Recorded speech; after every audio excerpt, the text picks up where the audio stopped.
going to record it on my computer. All right, go ahead. So Julia, I have an idea, but I want to start with a question for you. You've been spending lots of time trying to get your portfolio together. And it was actually Louise who came up with the idea, because she chose, instead of making a portfolio as prescribed by the course, she wrote a lovely long reflection on her learning. And within that, she covered all the pieces that were to be included in the portfolio. So my question for you is this: what is the most comfortable medium for you to work in? Well, recently I discovered an interesting medium that I had never really thought about or even realized I had this app on my phone, and it's really audio recordings. So because of the pandemic and being a little bit isolated from the world, I found myself recording little segments about different things in my life. Mm-hmm. And they're quite interesting. They're short, they're maybe 5-6 minutes. And it's kind of like I'll take a topic, for example, a health issue that I have encountered, or how I met my husband, and I'll just have these little snippets, these little narratives that kind of fit together under one category. And I've been saving them in my email inbox. I don't know who they're for, but I have developed a nice feel for the spoken word as opposed to the written word.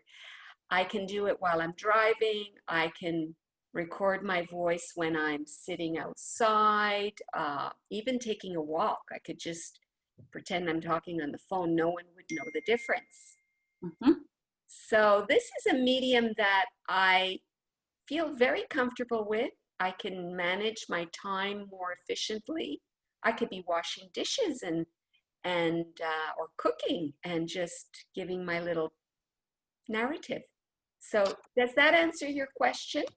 Yes, it does, very clearly. And now my next question is, can you see using this strength to fulfill the requirement for a portfolio in the course? I think so.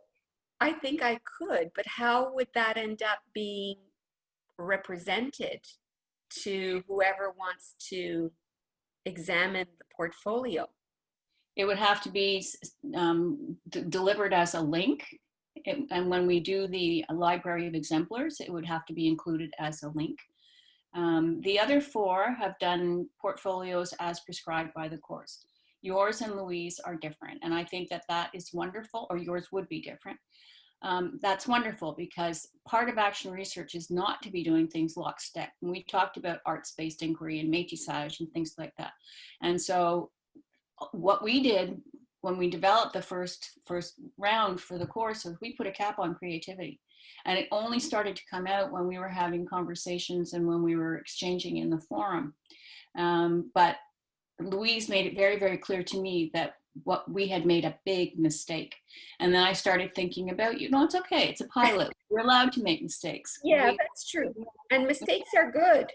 We have to learn and to look for other options right now. And I think that you are offering another option. And I think that the whole idea of a library of exemplars is to have models of what people have done before to spark the thinking of the people who are doing the course later. Mm-hmm. So how I would see it packaged, if you were to do this, would just be to do like an audio book. Only it would just be an audio book without images. But I think that you would need to have some kind of an icon. I know you don't want to do video, and I think that's perfectly fine. And I'm talking only from my perspective right now. I'm not representing Michael or Yunjin right now, but I can't see them objecting to this. You would need some kind of an icon and some kind of a title page, so that it wasn't just a link on the website or wherever the library is going to be, and perhaps a little paragraph explaining that this audio is your interpretation of what it means to create a portfolio. And that's it. And then just talk. You know what? That feels nice. Like, I know I always say this at the end of our conversations, and I'm always, eager beaver, and then it comes down to doing it, and then I'm kind of like in either stuck mode or busy mode. But I think that the audio files might be easier for me. Can I give it a try? Absolutely. And I don't think it's going to be easier for you, but I think it's going to be playing from a strength you have instead of you having to reinvent yourself. Oh, okay. You're bringing prior knowledge and experience to the task. Okay. You've done the learning. You've done the learning that you need to do about action research and preparing a proposal. You have to represent that somehow. And Elliot Eisner talks about multiple forms of data representation. And he talks about the novel as the thesis and all kinds of way far out things. And he talked about those things 20 plus years ago. And so here we are stuck with, okay, everybody has to sit down and type up their portfolio and copy and paste and then put everything together. And Louise's was very creative. I think yours is going to be very creative. There is creativity in everybody else's work, but we ask them to stick themselves inside our mold. And I think that this is an opportunity for you to break our mold and work on your strengths. That's really nice. It's incredible how you're flexible in helping us to make this work. And I appreciate that. I appreciate working with you too. And I'm going to ask you one more thing. Are you confident that you can do this? Does this fall within the domain of confidence for you? So when it comes to trying to speak words about what I'm feeling about the pedagogy of joy, I think I'm better at it than writing about it, because writing about it it kind of,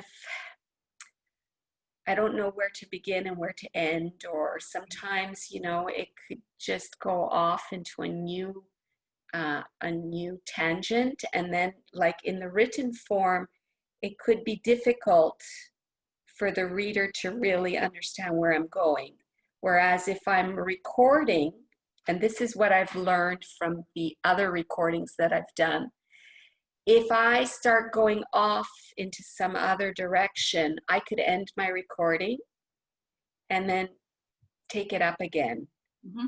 And then there are little segments that are bite-sized and and they're filled with emotion. Sometimes I'm silent, sometimes I'll cry. And if that happens, I can stop. Yes, you can. Okay, my final question is this the most economic use of your time? Because I know your schedule is jam-packed right now.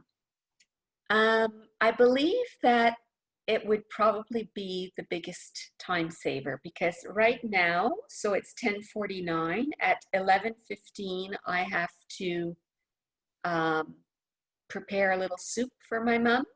Mm-hmm. And then 11:30, 11:40, I have to take off, go to the nursing home, feed her, and then come home. So while I'm doing all of these other things, the recordings can fit while I'm driving and good. While she's dozing off, for example. Okay, good. I think we can end the recording now, but I'd like to continue the conversation for a minute.